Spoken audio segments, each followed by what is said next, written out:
Hello everyone, welcome to another Banter Blitz on Chess 24.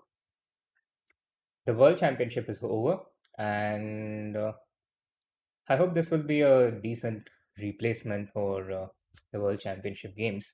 At least we are going to see the same opening. There's going to be a lot of Catalan today. There was a lot of Catalan in the World Championship in all the decisive games. So, uh,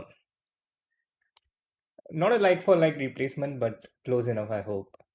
So I'll be taking the challenges from the premium members, and you can watch the stream live on my YouTube channel or on Chess24, and you can challenge the ID Srinath Chess, which you can see on the screen, and pinned on my YouTube chat, Srinath Chess on the Chess24 play zone, and you'll have to be a Chess24 premium member in order to play today. So if you haven't got your premium membership, now is a good time to get it, which will give you a host of features apart from being able to play in the Banter Blitz games.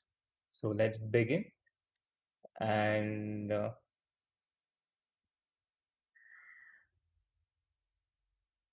also going to be oh my god, this is a scam. How do I avoid this game? This is such a horrible scam. I did not make this first move.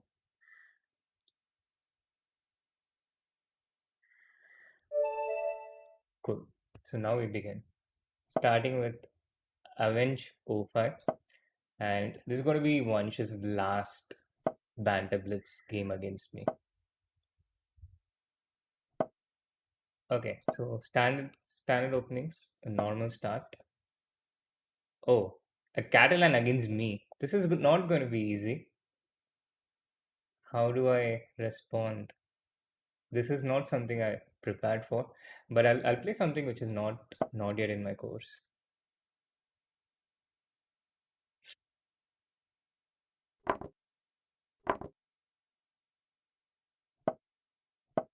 It was a clever opening choice by Avenge O5, I must admit. But it looks like I have got a pretty decent position out of the opening. And the bishop goes to f5. I have the control of the e4 square and 94. I usually commentate and stream on the Chess24 India channel where we have this lovely little community. Uh, and they act nice most of the times, but sometimes they're up to mischievous tricks like this. So Vansh is one of the members of that community, and I'm usually nice to let him go first against me in all the Banter Blitz matches. Also because I can get a free win and an easy warm up. But today I regret doing that.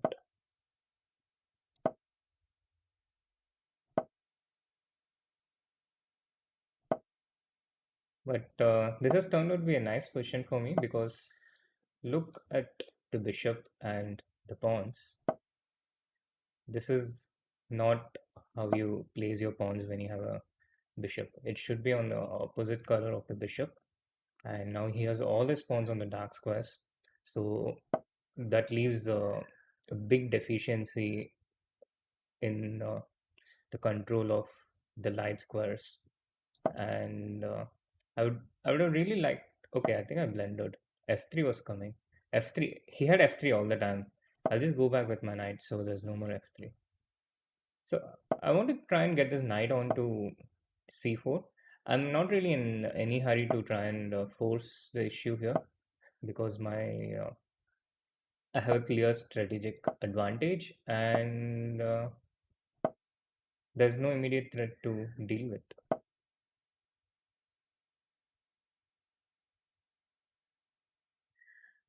This is a good move. I should have seen this coming. I shouldn't have let this happen. Now it feels like he's doing okay. He's going to take this. Oh, he doesn't take it. This allows me to put the knight on c4. I don't mind the recapture because rook b8, I will have rook e8. So takes, and now after rook b8, I do have rook e8. This works out for me. Not as big a strategic advantage as I had earlier, but I think close enough, and I'll just guard this pawn for now. This knight is still stronger to this knight. Just a little trick. If he takes this, then I recapture with check. He's not going to fall for that though. He looks tactically sharp. I'm assuming it's a he. Born in 2005. Looking at the profile picture and the user ID.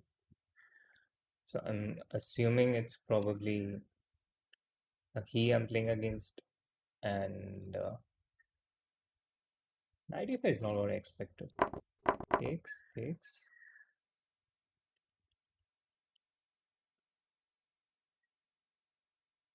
and king moves back. Not quite moves back. I don't think it was there at the first place, but is rook into c6 a threat? So I just defend this for now. The rook can also come to f6, and now I go queen d3. So after rook into a5, there's queen d2. Yeah, and then rook into f2 is devastating for him. Next up is queen into e3, and then queen f3 check, queen e4 check, and it's game over. He can play rook f3, so that was a good game. That was comfortable enough, and take on the next challenger, Grunewald 1, who's been challenging me for a pretty long time, actually. Starting with d4, the traditional way to reach the Catalan, or the OG way to reach the Catalan. Meanwhile, guys, do hit the like button and subscribe to the channel if you haven't, so more people can tune in and more people have a chance of playing. Once you're not getting another chance again, you have exhausted your final chance. There's no coming back from what you did. This is actually what treason means.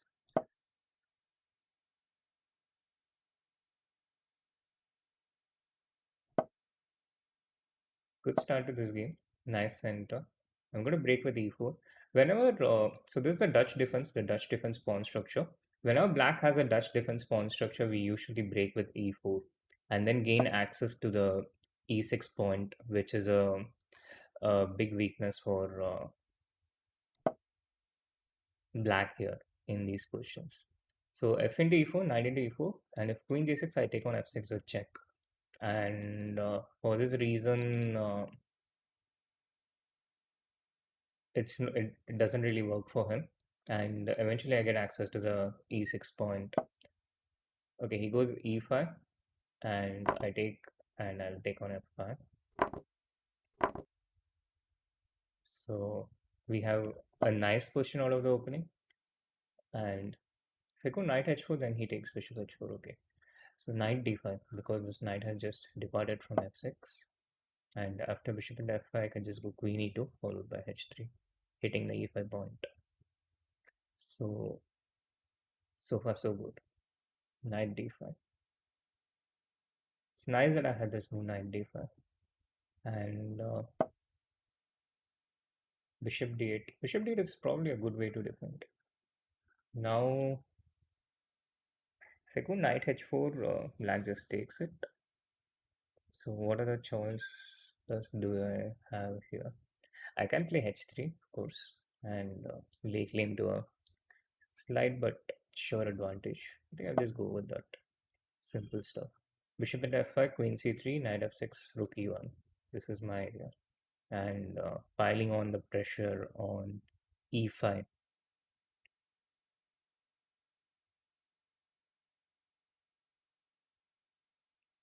It's a tough position for black here. Yes, of course, I do know chess assist. We had a sub battle once. But funnily enough, I know chess assist more from YouTube than all the years that we played chess together. The chess community is small, but the YouTube streamers community is even smaller. IPW Law, welcome to the nights, and I hope you take your vows and have a good time. I think already welcomed you though. You're rejoining, right? I do.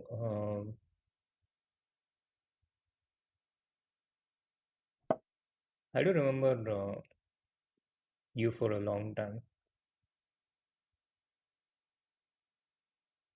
Okay, this is a game with increment, so I need to win on chess. I cannot just flag my opponent. And this knight on h4 seems to be caught in an awkward spot. So I'll just bring this knight here so that I can try to get this knight onto f5. Not sure if this is the way to go though, because after knight h5, I don't see a move. So I need to, I think, buck up a bit and start paying attention. Queen e5.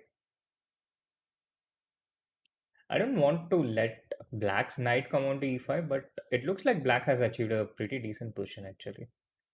I don't like this at all. I need to sit a bit better and also make better moves. I'll come queen d2 for now because that will ensure this knight cannot move, at least temporarily. But then it's a question of how do I bring these pieces out. b3 is one option, the idea of bishop b2 and rook a1. And I think I'll go knight d5 here because I want to try and get rook into e4 in. And then maybe some tactics. Let's see. After knight d5, I have rook e4 and rook e6 directly. If bishop d5, then c d5. And finally, I take on e4. This is what he goes for. But I think finally white ends with a position with the pair of bishops and a slight but sure advantage. Knight d4, maybe knight f3 is an option. Um, knight f no, knight d4 is a good move again.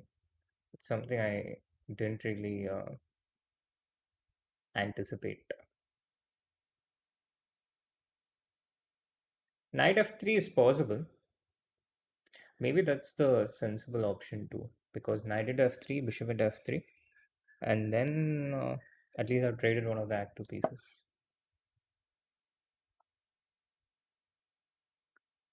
Yeah, I'm not pre-moving bishop into f3 just in case if he took e into f3 by chance, and it's still a nice position for white. It still hasn't gotten out of hand. Bishop g2, queen c2 to follow, and yeah, I think queen f4 or queen c2. I'm not so sure.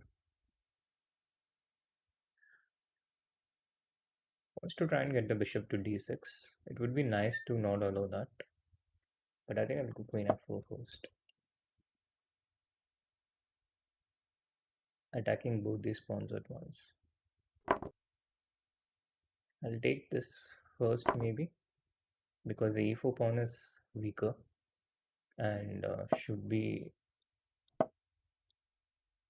susceptible to being captured in the future.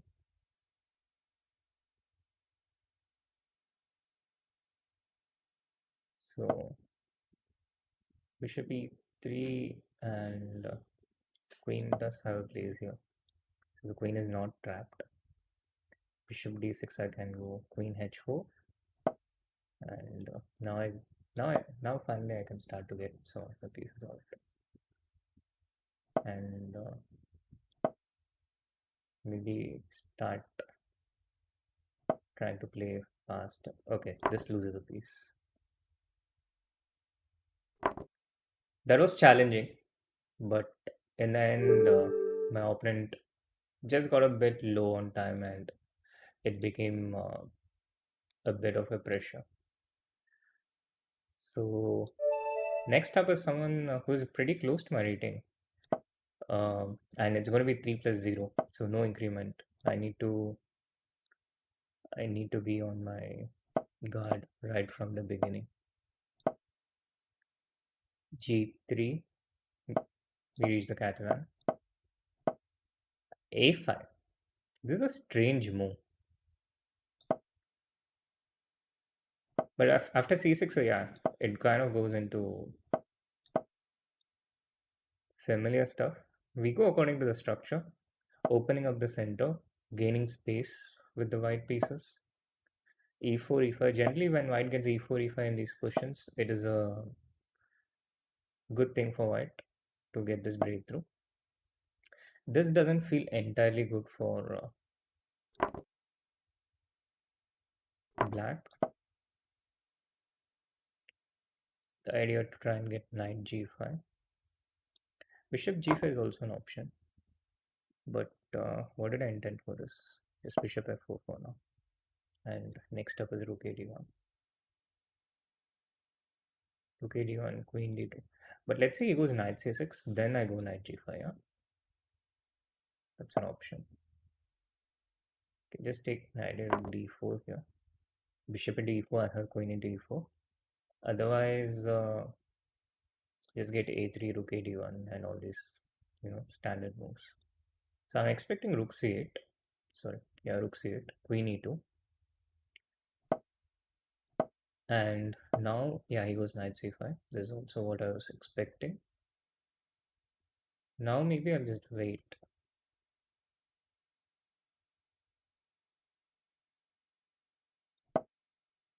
Just centralize my pieces and wait.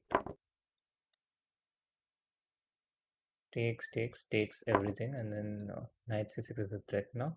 Here, black has some problems to solve. Knight C5, I was intending to just move the queen away, but move well. Queen F3 looks good. Knight into E6 is a threat, knight C6 is a threat. So I expect queen C7. And after queen C7, initial idea was to play knight B5. But I'm not really sure if it promises much for white here. But I think it's still worth a try. Knight b5, queen c6, queen c6. Maybe I should have gone queen e2 earlier, so I had knight a7. But this also looks okay. And now bishop e3, and there is some pressure on black here for sure. So this knight on b5 is well placed. And my pawn on e5 is a bit weak. I'll strengthen it with f4. And then try and generate some play on the d file. This is the plan in general. As for black, maybe black starts with rook c8, rook d8. So f4 now. And start building up pressure on the d file. So rook d2. If knight d4, I have rook d4. So that's just going to win me a move. Also, rook d7 exists. This I was happy to take at any point. And his next two moves are probably going to be rook c8. No, that's not going to be good for him. I think king g2 looks good. Knight a4, I can just play rook d2 for now. But maybe it's useful to have the pawn on b3. You know, just to not allow any knight a4 related stuff. I also bring my king. And one idea I'm curious about is whether I can take this. If he takes with the b pawn, then after a4 I have superior pawn structure. If he takes with the bishop, then I just go rook d7, and we have achieved some strategic gain. So this looks like a good time to take this and get the rook to d7.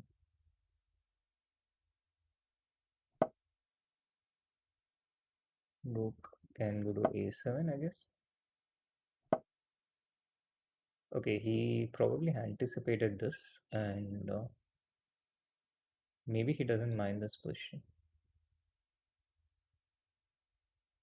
Maybe it's not so bad for black as I initially thought it was. I'll just protect my interests here for the moment and guard the knight. I see where the king wants to go. preventing king g7 for the moment.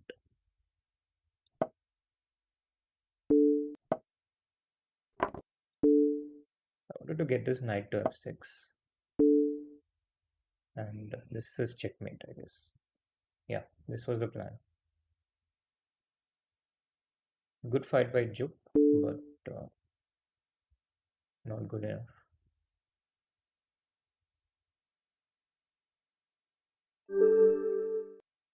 Smooth.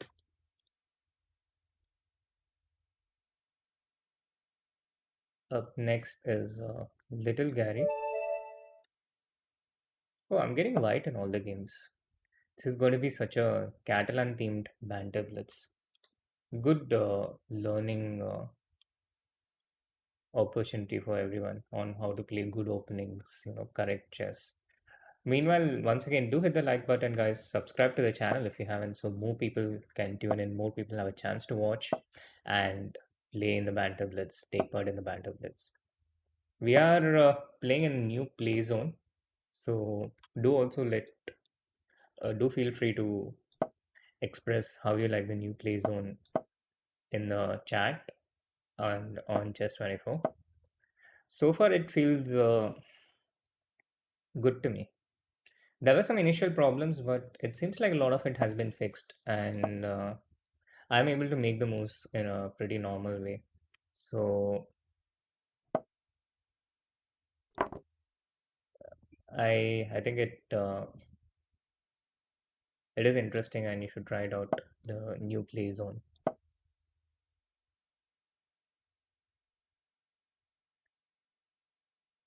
Such a nice position from the opening, right out of the opening.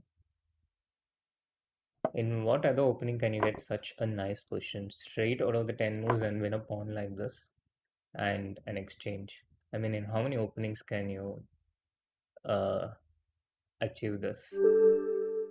Wow, a win in 11 moves. Sorry, 12 moves. All it took was 12 moves, out of which the first 8 moves were the Catalan main line, and then in 4 moves it was over. In what other variation, in what other opening do you get to get such a nice position? It only happens in the Catalan.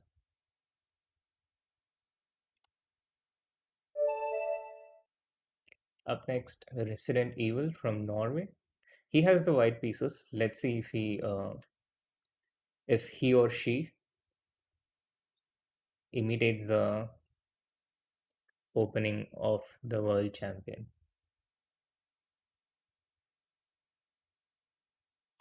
At least that which was played in the world championship.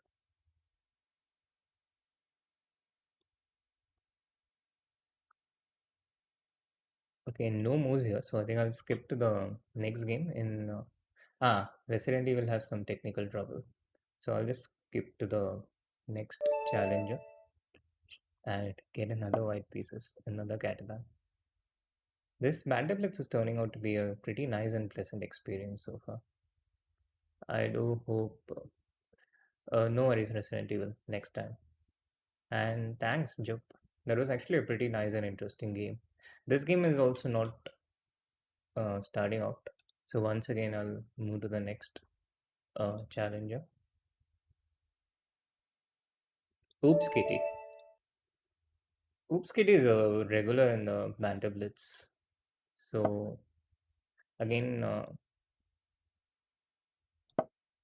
I think I played Hoops Kitty in the Hand and Brain with it in the Chess24 streams once. And this is also 3+0. Opening not quite what I expected, but also a comfortable position from the opening. Not something I can complain about. So knight f6, bishop g7, short casual, and then he has queen b4. I'm assuming it's a he. Please feel free to correct me in the chat if I'm wrong. And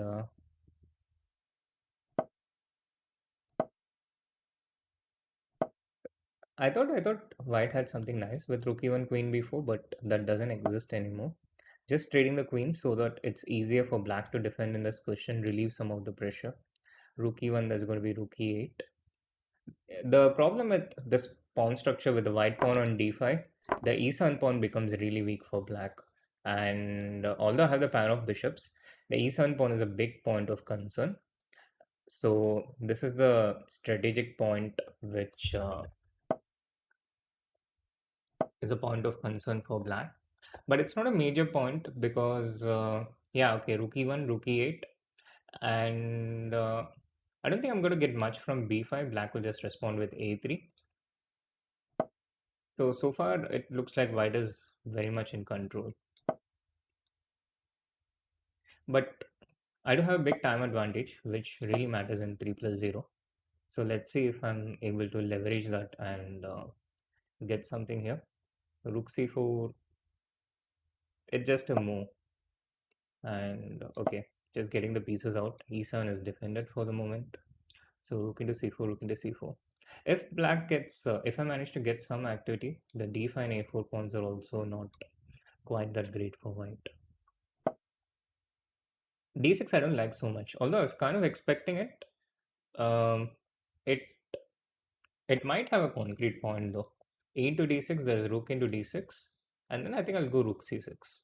So bishop into f6, I have rook into d6, and maybe I'll play this rook to c6. So this is the point. Ah, okay. White had bishop into f6, bishop into f6, rook into d6, but then I had bishop into c3, so that also would have defended. These pawns were a bit of concern, but I think it's okay now.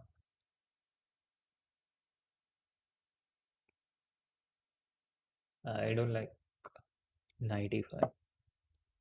I have to go back now. Takes.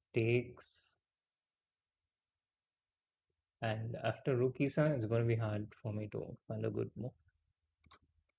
So takes, rook e7. I would need to play bishop into c3 and rook d8 somewhere to try and... maybe I should start with bishop into c3. Rook e7, I should start with bishop into c3. And then maybe knight f8 is one option. Or I think I should be able to just play knight c5 there and hold the position. But it's going to be very hard to play for a win there. Bishop into c3, b into c3, knight c5, bishop into c5, rook into c5, rook into b7, rook into c3, and then I just put my rook on c6 maybe. But okay, this is basically a draw.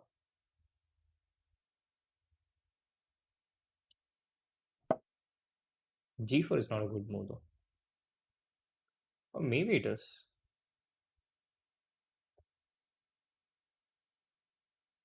Oops, kitty should have challenged with increment. I just take on a4 now. Rook into b7. I'll take on c3. Because I'm defending, it's useful that I take out more of the pawns. And yeah, now I guess just knight d5. Would be nice to get knight f4. Okay, g5, just normal stuff. Rook e8, because I want to try and get the knight to f4. f4. But okay, black is not really in a danger of losing here. And something like knight e3, knight c5 looks interesting. Not going to be possible to defend this pawn long term. So I need to try and get this bishop out. And okay, this is completely winning for black. It was a tough game though. It wasn't easy. Good game by Oops Kitty.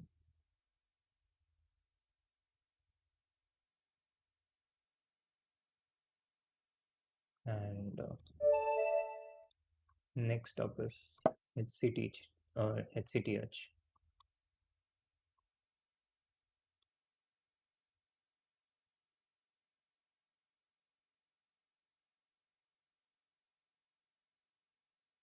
Yeah, a lot of people spoke about a lot of people spoke about Nepo's, tendency to kind of implode after his first loss. And these people clearly knew what they were talking about. The question was if Nepo would be able to overcome that in the World Championship match, because he was clearly going to play at a higher level. But also, intense pressure brings out what you have trained for essentially. Now, when you're facing an intense pressure and you're extremely tired, which everyone is in a World Championship match, then people respond based on their default characteristics, what they have, trained. And that's exactly why training is so important in general. Whatever we train, that's exactly what comes out in the games that we play, in the events that we play. And yeah, um, also you can't really make up years of training with a few months of intense preparation. That can quite often be counterproductive. So that's also why it's important what we do every single day and not just what we do just before an event. So yeah, I think the stronger player won, as expected in the Magnus Nepo match. And it's hard to see Magnus losing in a really long time. It feels like, he's got some of his mojo back. And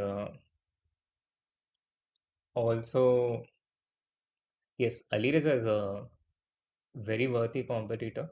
And like everyone else, I'm also looking forward and rooting for a Magnus Alireza match in 2023. But I don't think Aliza will be able to beat Magnus the first time they play a match. I think it's going to happen only in the second match. So it's going to be a long and grueling and frustrating road ahead for Aliza. It's not going to be easy because chess is tougher than ever before, and there are more stronger players than ever before, more elite players than ever before. So these things do make it very challenging for the current generation.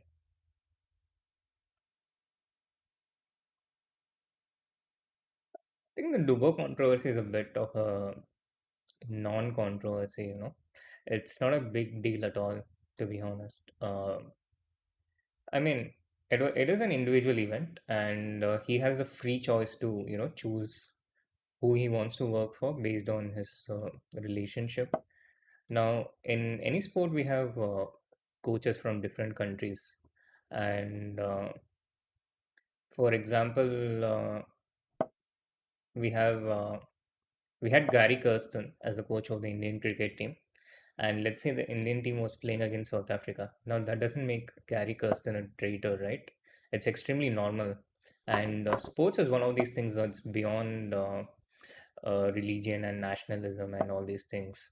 It's uh, it's something that brings us together, and it doesn't. It's one element which doesn't, serve to distance people and create conflicts. That's the beauty of sport. So it's the stupidest accusation to consider what Dubu did as treason or whatever. Yeah, that has no substance at all. But it's also understandable because I mean we do drive. There is a drive of emotions towards these things, and there is a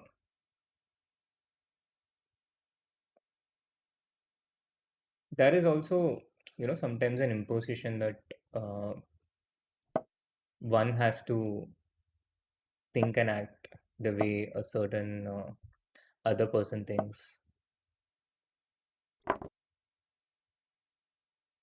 Yeah, but whether he's an active player or retired player, I don't see how that matters. It's a question of the countries, right?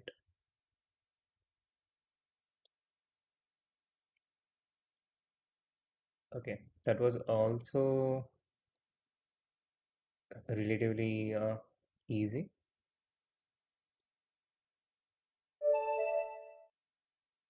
Why must I lose to this bogus?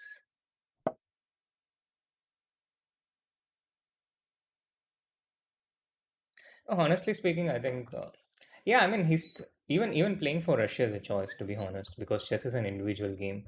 The team events, it happens only in the Olympiad and the World Teams. The World Teams also doesn't happen so much anymore. So it's not a very country-based sport, in my opinion. So I think people have free choice. No, I don't think I'll live stream Nihal's match today. It's at 2:30 at the morning. Nihal is in Barcelona right now, so it's not a big deal for him to stay up at that time. But for me, it might not be so easy. Moving on to the next challenger because my opponent was not making moves there. Okay, the bullet can be challenging here because I was not able to make moves as smoothly and as quickly on the new play zone yet as I was in the previous one.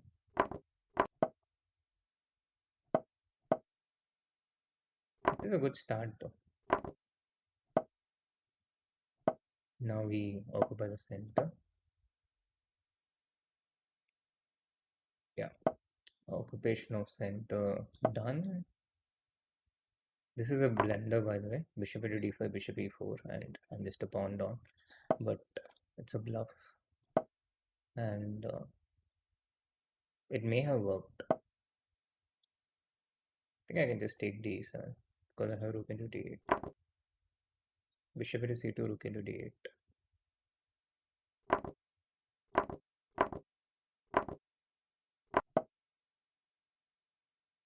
Knight d4. Next up is bishop g5. Comfortable piece up. Rook d1. Okay. Now maybe rook e1. I didn't expect knight e4, but thankfully I have rook e1. As Magnus said, when your position is strategically nice, I did tweet about, it was pretty obvious that it was Dubo's ideas, I did tweet about it, I think in the second game or the fourth game, I don't remember. I used a not so great word for it. I mentioned that uh, Magnus's openings reeks of Dubo's involvement. Uh, Now, reeks is something that's used in a negative sense, as in it smells, which is not how I intended it to be. That was just my bad English. But what I meant was, it did feel like Dubo was involved. It felt pretty obvious. Let's give him a second chance. One must lose to this box. Ah, okay. People are having tech difficulties. The game is not starting. I understand. So next up, I'll play Resident Evil again. So let's see if the game starts the next time. Such a nice question. Bishop e7 and now d into c5. Shan is like such a pro at these things.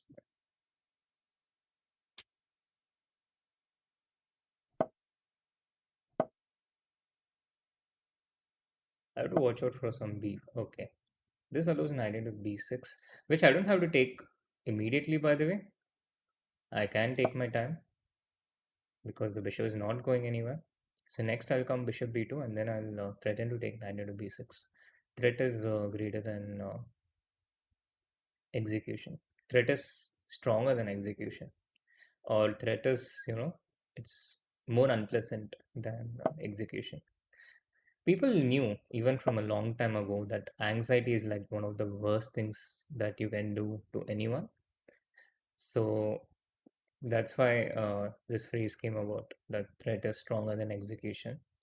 And here we are in the 21st century where everyone struggles from anxiety. Almost everyone.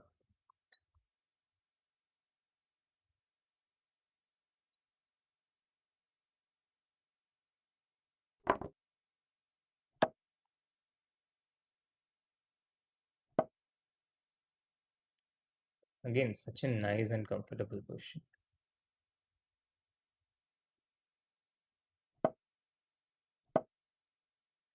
Piling on the pressure on the d4 pawn. Once again, a reminder to like the streams and subscribe to the channel if you haven't, so more people can tune in, come to watch, and also get a chance to play.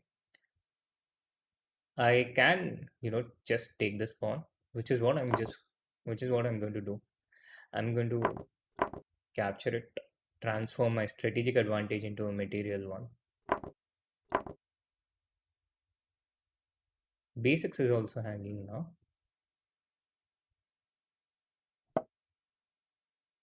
Now I go queen c4, rook into d1, rook into d1. This is such a nice position strategically. Now he has to insert rook into d1, check, because this allows queen g4 check, which is what Karpov once fell for against Kasparov in one of the World Championship matches. That was a smooth win again. And let's see if Resident Evil has managed to solve his technical difficulties. Let's see if the board appears this time for him. I'm not sure though. I'm not even sure if he's online anymore because the challenge was 30 minutes ago. So in that case, I think I'll move to the next challenger. Kramnik student. He is a very regular in the streams in general. The Banter Blitz once. Not entirely sure who Kramnik student is though, but does bear the Indian flag.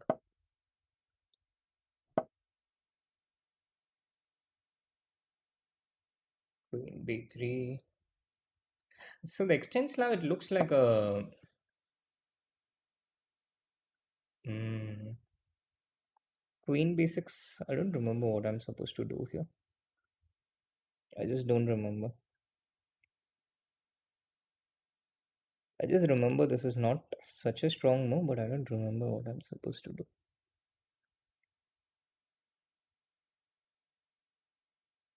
Okay, I'll just go e3 for now.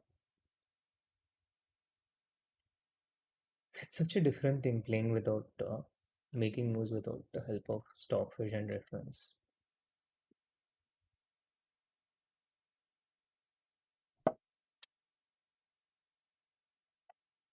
How do I make it unpleasant for the opponent? Knight e5. Knight e5 is pretty common in these extreme Slav positions. Maybe I can take it now and play some bishop b5. That will create some pressure. Rook c8, I'll go knight a4 and then rook c1 up next. So this is a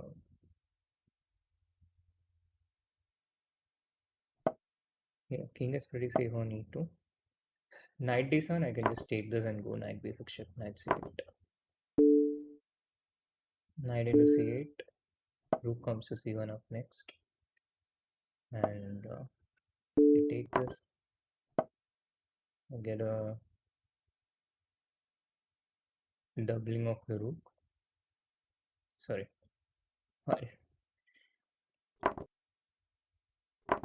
yeah, I just double my rooks and exert pressure.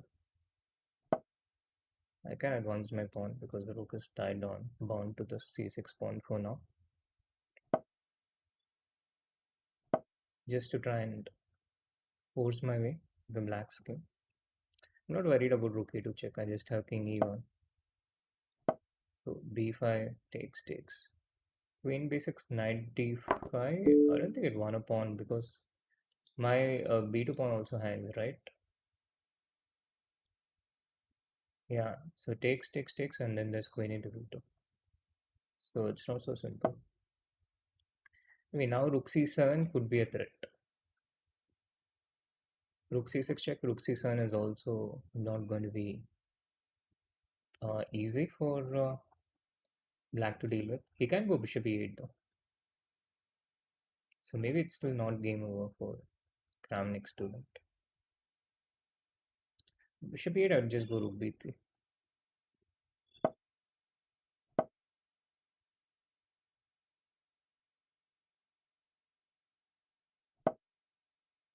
Put the pawn on B6 so this bishop cannot attack it. Now try and get this rook onto A7, but this allows king C6. This I'm not worried about. Takes, rook C3. I'll just get the rook to C7 first. So he cannot hide it with bishop C6. Cover it with bishop C6. ED4 on the next move. It's a pretty clean win by any stretch. And now I can just get the king all the way up to A5.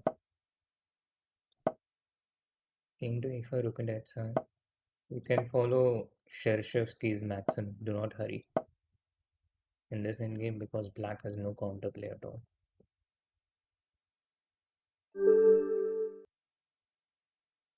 Okay, that was relatively comfortable. Let's play against Crocomon.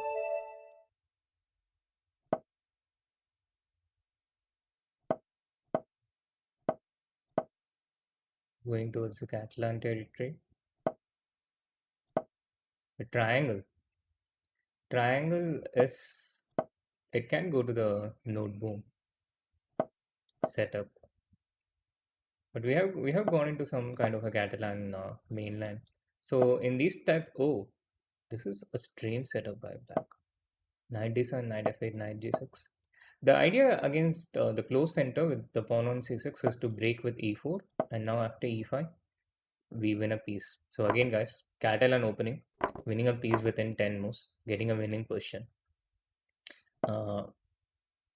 This is, it's almost as simple as gravity, you know, just like how something would fall down without resistance. Same way you play Catalan, you get a good position and you win more often than not. Proved in the World Championship match, proved in the stream today, and proved in several years of chess history.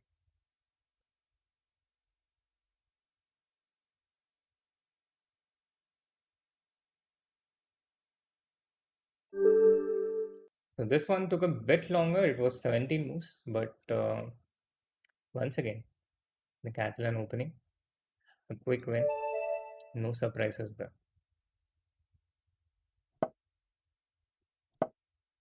Monkey King 37. The Italian. Okay, Anisha's course. Would be nice to do one up against this. Oh, Ivan's Gambit. This is not Anisha's course. This will be an interesting practice in remembering this opening for me. But I did train a bit for the World Rapid and Blitz Championship, so I am not exactly caught unawares. That makes no sense under Burger. It's the opponents who fall down.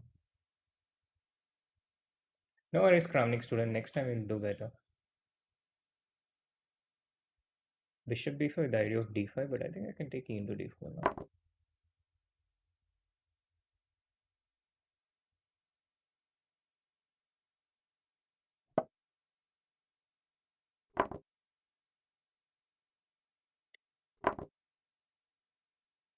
Up by 2 pawns. This knight goes to e7 because knight f6 there might be some e5.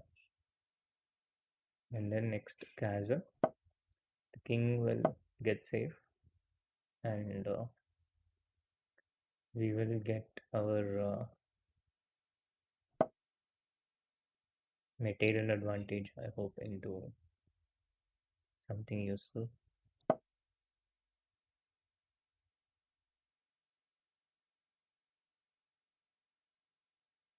Knight g4, queen g4. With the idea of queen g4. I wanted to play in the World Rapid and Blitz. I had booked my tickets. I had paid the registration fee, but the last minute relocation it messed things up, and now it's going to be a lot more expensive the ticket to Poland, and I'll need to get a Schengen visa, which is not easy for an Indian passport holder. It has its own processing time. It might be possible to try and expedite it, but I really don't see the point of exerting so much effort and then play a tournament where I'm the last seed and get destroyed by all the world class players. So initially, I really wanted to play because it would have been a very interesting experience for me, playing Blitz and Rapid against the best players in the world. But when the tournament got relocated, I kind of lost interest. Also, it does feel a bit dangerous to travel in these times with so much uncertainty. You never know when there's going to be a travel ban or the border closure. So I just find it safer to just be at home for now. In general, I'm very, very uncomfortable with uncertainty.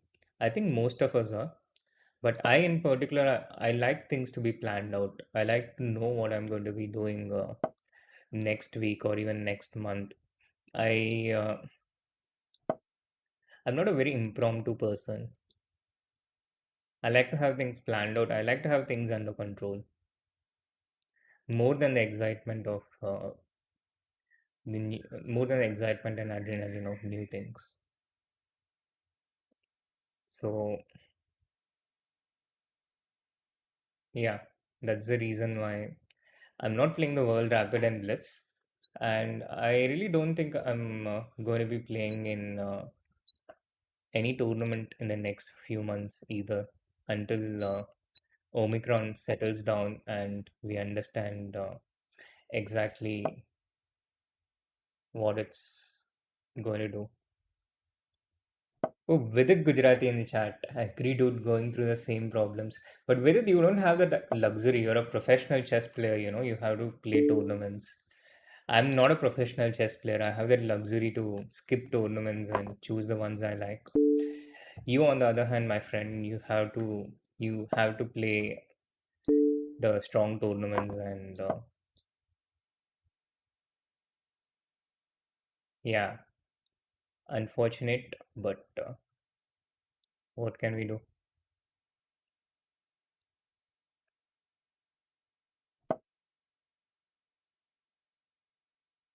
Yes, for sure, it was. It's very unideal to change the tournament at such short notice, but that's how things have been since COVID. It has been far from how things should be ideally. I really don't see. So the other option was to cancel the tournament altogether, which would have been fine by me, by the way.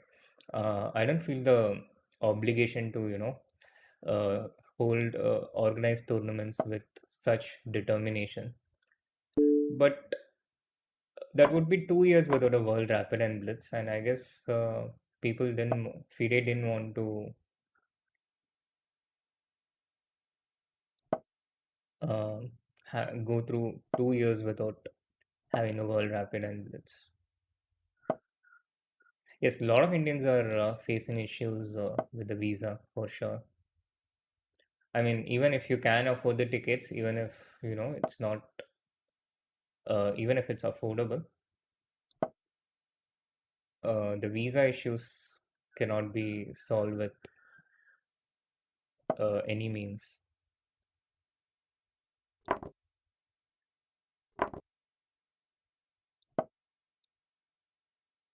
This is a good question. After queen d4 check, I think it's game over. That was pretty comfortable. I think I'll just play one or two more games and we'll wrap up. I'm already getting a lot of recurring challenges. I'll see if Avenge O5 is still online. And yeah, I think just a couple more games to establish the Catalan supremacy and then wrap up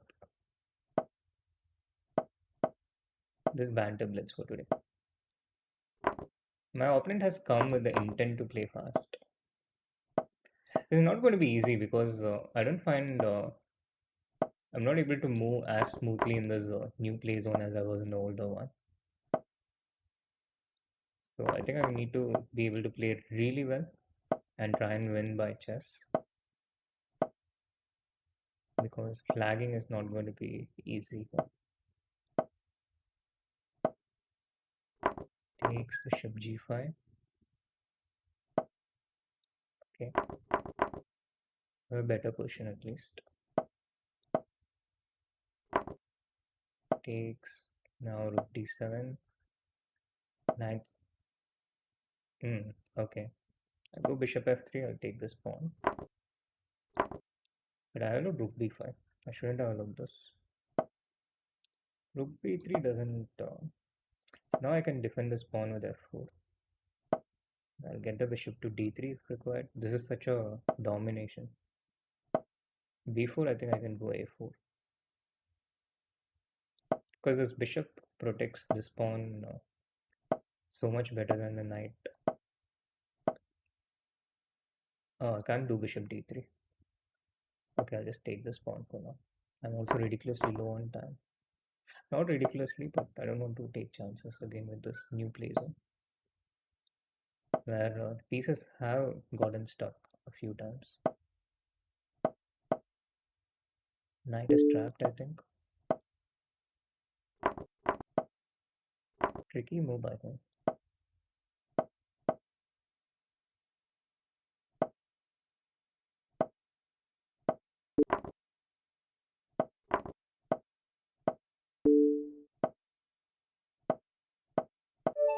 Oh, that's but I think I should be happy with this draw, because I was definitely lower on time and there was a good chance that I might have gotten flagged there. That was close. It was a good try by Avenge Opa. And the last game for today's Banter Blitz.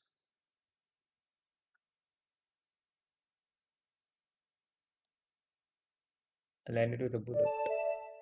Once again, repeating with the Monkey King 37. I'll go e3 and c4 and takes. Bishop takes c4.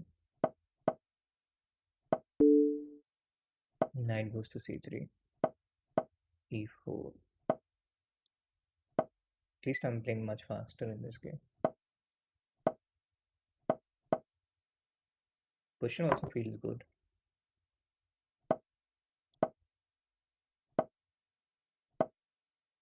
A lot of weaknesses around for black.